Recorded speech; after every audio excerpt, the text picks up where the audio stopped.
네, 네. 안녕하세요. 바른생활 어른이 채원쌤입니다. 네, 안녕하세요. 반갑습니다. 갑자기 훅 들어가셔가지고 선생님이 갑자기 들어오셔가지고 수업을 막 자다 깼는데 선생님이 앞에 있으면서 수업을 시작한 그 느낌이었어요. 그러니까. 제가 원래 이렇게 주특기가 기습 공격이어가지고 항상 긴장의 끈을 놓으시면 안 됩니다. 당했습니다 오늘 지대로. 저희 이제 오늘은요, 초등학교 5학년 도덕교과서 한번 살펴볼 거거든요. 오, 교과서에 나오는 안중근 의사의 어린 시절 일화를 잠깐 소개를 해드릴게요. 네. 안중근 의사가 어렸을 때 아버지께서 굉장히 아끼시던 벼루를 깨뜨렸대요. 그래서 그거를 이제 하인이 보고, 이거를 그냥 제가 깨뜨렸다고 할게요. 이렇게 얘기를 한 거예요. 그때 이제 안중근 의사가 아니에요. 제가 깨뜨린 거니까 거짓말은 하고 싶지 않아요. 이러면서 솔직하게 말씀을 드리고 호들게 혼이 났대요. 근데 이제 그렇게 혼나고 나와가지고 제가 혼나긴 했지만 마음만은 편하네요. 라고 했다는 그런 일화가 제일 먼저 나오거든요. 오늘의 주제는 뭘까요? 정직. 와, 역시 이렇게 저는 바로 다르게 맞추신다고요? 생각했어요. 홀가분. 홀가분. 두 분은 정직이 뭐라고 생각하세요? 이거 진짜 어려운데. 있는 그대로. 있는 그대로. 비슷한데 저는 내 자신을 속이지 않는 것? 네, 내 자신을 속이지 않는 것, 있는 그대로.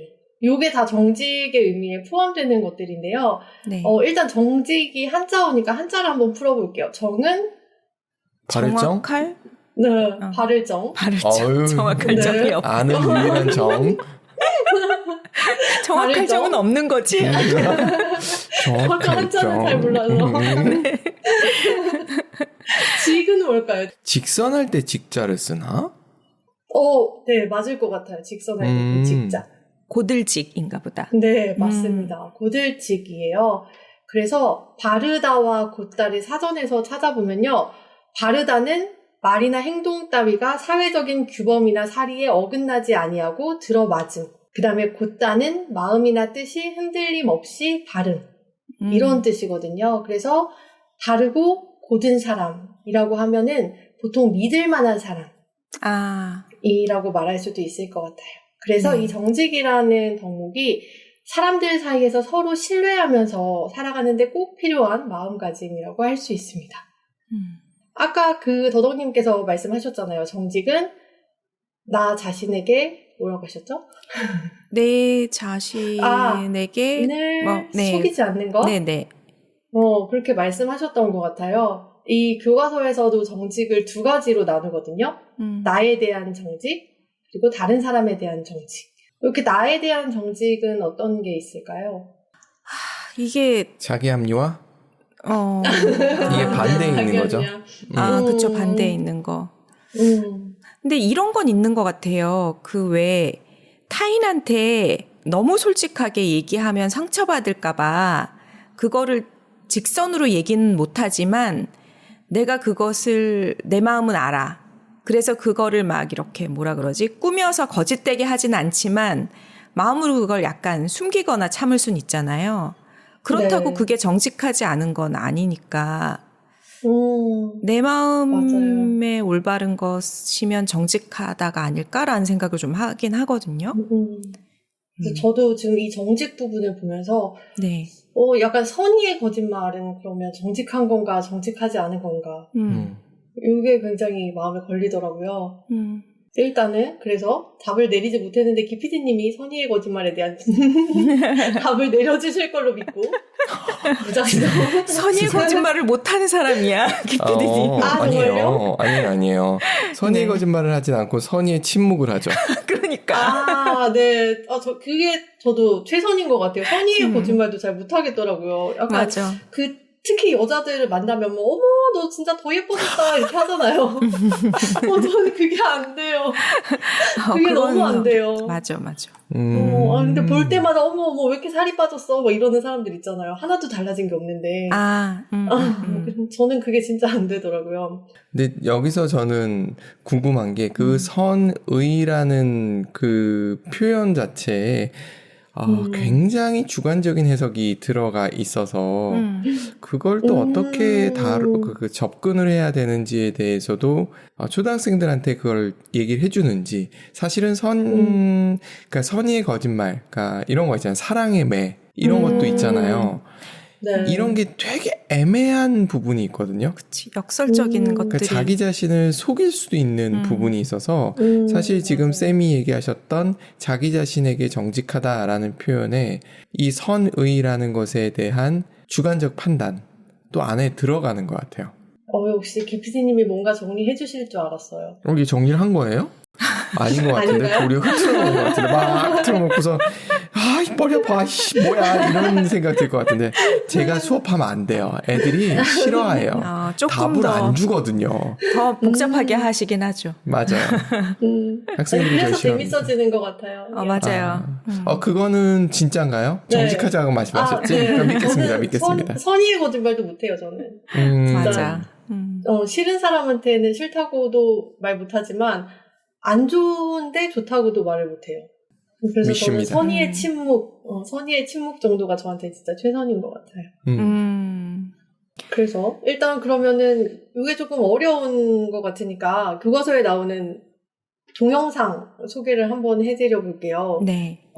유튜브에 선택의 이유라고 검색을 하시면 그 지식 채널 2에서 그 방송한 선택의 이유 편이 나오는데요. 두 분은 길에서 현금이 가득 들어있는 가방을 발견한다면 주인을 찾아주실 건가요? 돈이 많이 들어있어요. 아주 많이. 그 가방을 한번 보고 싶네요, 일단.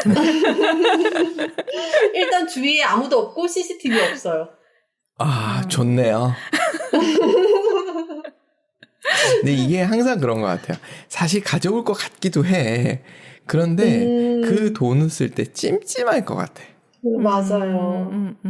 그게 문제인 거죠. 그게 그런 마음이 없어야지 참 풍요롭게 편안하게 쓸 수 있는 게 신사임당일 거 아니야. 상상만 해도 좋네. 와, 그래서 우리가 참 슬프게 살죠. 그렇죠. 네. 근데 저는 이제 그거를 발견했고 아무도 안 받고 들킬 위험이 없다고 해도 왠지 그거를 가지고 올 용기가 안 날 것 같아요. 그러니까 그런 주인을 찾아줘야겠다 이런 착한 마음이 아니라 막 심장이 너무 두근두근 거려가지고 무서워가지고 못 가져올 것 같거든요. 전 두근거리면서 가져올 것 같아요. 그리고 계속 찜찜할 것 같아. 찜찜하면 일단 주변 사람들한테 좀 나눠주면 되잖아요. 같이 찜찜하자고. 돈의 출처를 밝히고. 야, 너 내가 이만큼 줄 테니까는 비밀로 해줘라 이러면서. 동반 자살? 물귀신 작전? 되게 어려운 질문인 것 같아, 진짜. 이 질문을 중학생들한테 했는데요. 중학생의 41.8%가 찾아주지 않겠다고 했대요. 근데 생각보다 되게 많은 비율이 찾아주지 않겠다고 대답을 했더라고요. 그리고 뭐 부정한 그런 취업이나 입학 제안을 받았을 때 그거를 받아들이겠다라고 대답한 사람도 54%. 절반이 넘어요. 그리고 15세에서 30세 사이에 1000명한테 물어봤는데 부정부패를 저질러서라도 부자가 되는 것이 정직하게 사는 것보다 낫냐 하고 물었을 때 40%가 그렇다고 대답을 했다고 합니다. 되게 신기해요. 최근에 그런 정직이라든가 이런 정의, 그래서 그게 다르다라고 얘기하는 것 같아요. 공평과 공정, 이건 다른데 그걸 혼란을 가지고 있는 것 같다, 사람들이. 그런 것 같더라고요. 약간 좀 그런 느낌이, 그런 스멜이 나네요. 그래서 그 전국 중학생 인성 수준 조사를 했는데 그 중에서 정직이 가장 낮은 점수를 기록했대요. 근데 이 예제 중에 하나가 좀 부끄러운데 한국에서 이민간 집들, 가정들이 예를 들어 어린이 그 놀이동산 같은 데 갔을 때 분명히 그 아이는 학교에서 배우기를 정직해야 된다 하니까 나이를 절대 자기 나이로 얘기하고 싶은데 엄마가 입장권에 그 있잖아요. 딱 걸리는 나이. 맞아요, 입장권 맞아요. 때문에 넌 지금 7살이야. 7살 말하면서 그럼 아이는 그냥 귀여운 거지.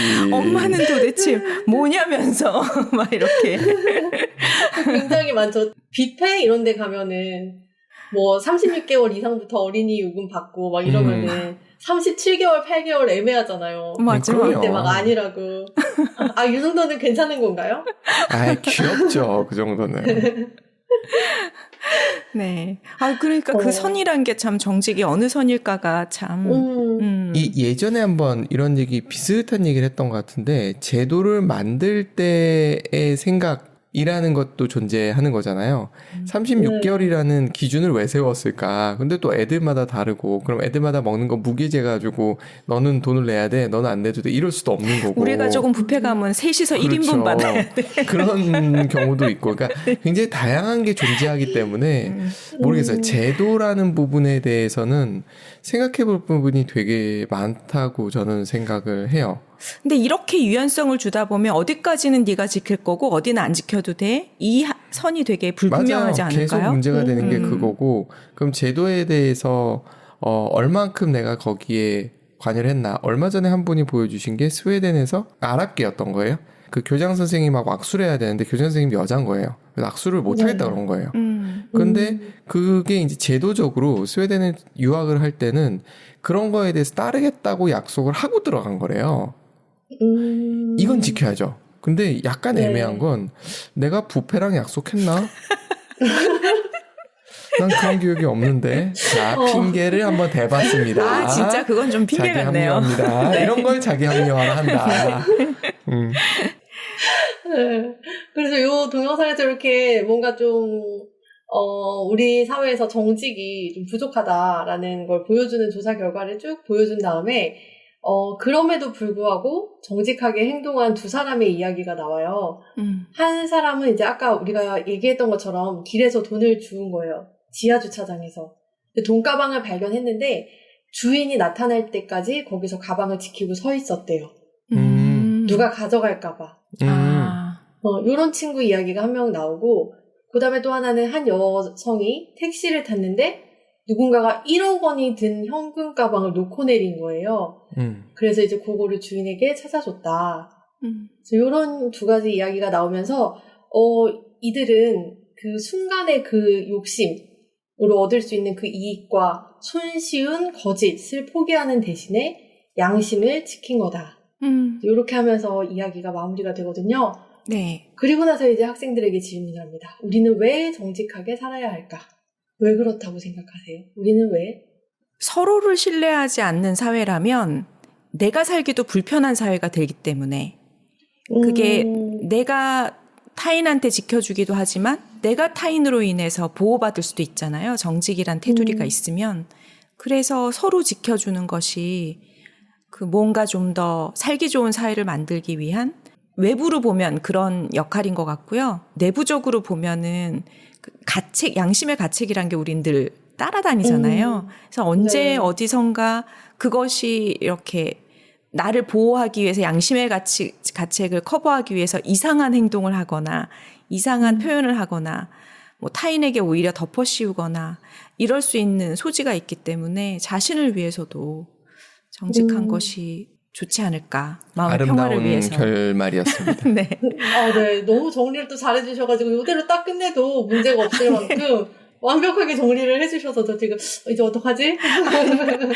근데 정말 아까 그 두 아이 예를 이렇게 얘기해 주셨을 때 그게 뭐 쉽지 않은 예지만 들었을 때 되게 감동이 오잖아요. 맞아요. 그거는 좀 더 가치로운 거라는 생각이 들어요. 그러니까 감동이 오겠죠? 이게 두 분은 가슴형이지 않습니까? 네? 저는 머리형이지 않습니까? 좀 다릅니다. 네. 이게 가슴으로 와닿는 그런 것도 없다 그러면은 좀 이상한 거고, 근데 그 생각은 해야 되는 것 같아요. 모든 사람들이 그렇게 생각하고 거의 비중을 두진 않는다고 생각해요.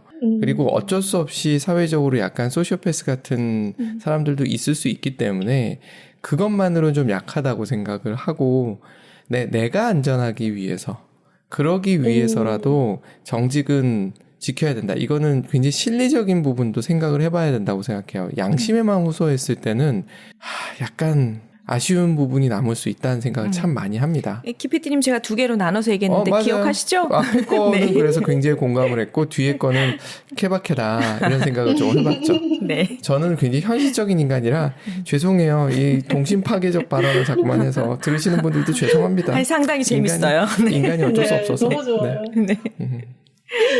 그래서 이제 이렇게 의견이 분분할 수 있기 때문에 내가 정직하게 살고 있는지 체크해 볼 수 있는 체크리스트가 나와요. 네. 6가지 항목이 나오는데 그 개인의 보호 차원에서 몇 가지나 지키셨는지 여쭤보지 않을게요. 감사합니다. 카운트 해주세요. 1번 내가 실수한 것을 스스로 인정합니다. 2번 나 자신과 한 약속을 지키려고 노력합니다. 3번 다른 사람에게 거짓말하지 않습니다. 4번 다른 사람과 한 약속을 지키려고 노력합니다. 5번 보는 사람이 없어도 규칙을 잘 지킵니다. 6번 보는 사람이 없어도 내가 맡은 일을 성실하게 해냅니다. 네, 이렇게 6가지였습니다. 네. 지킬 만한 것들이 소수점이 나온다고요? 소수점이 나옵니다. 아니 정말이에요? OX 퀴즈가 아니에요. 저한테 이런 거. 같이 살아도 되나 싶은 생각이 드는. 이게 노력합니다는 제가 100% 오케이 할 수 있는데 그렇게 합니다라고 하면 아니었던 적이 전혀 없냐라고 묻는다면 에이 그럴 리가 있습니까 사는데. 분명히 맞아요. 맨하탄 거리에서 무단횡단 한 적이 있고 아무도 없는 길에서 무단횡단 분명히 불법 유턴도 한 적이 있고 왜 없겠어요. 있지. 그거 없다라고 얘기를 해버리면 제가 도리어 거짓말쟁이죠. 전 그렇게 생각합니다. 6개 다 체크했다가 지금 한 손가락 2개 정도 폈어요. 아니 뉴욕 거리는 무단횡단이 법 아닙니까? 이렇다니까. 아니죠. 법의 규정은 그렇게 돼 있지 않아요. 아니 그곳에 모두 다 그렇게 하는 건 그쪽의 법 아닙니까? 이럴 수 있다는 거지. 법은 그게 아니죠. 오케이. 그래서 소수점이 나왔다면. 네.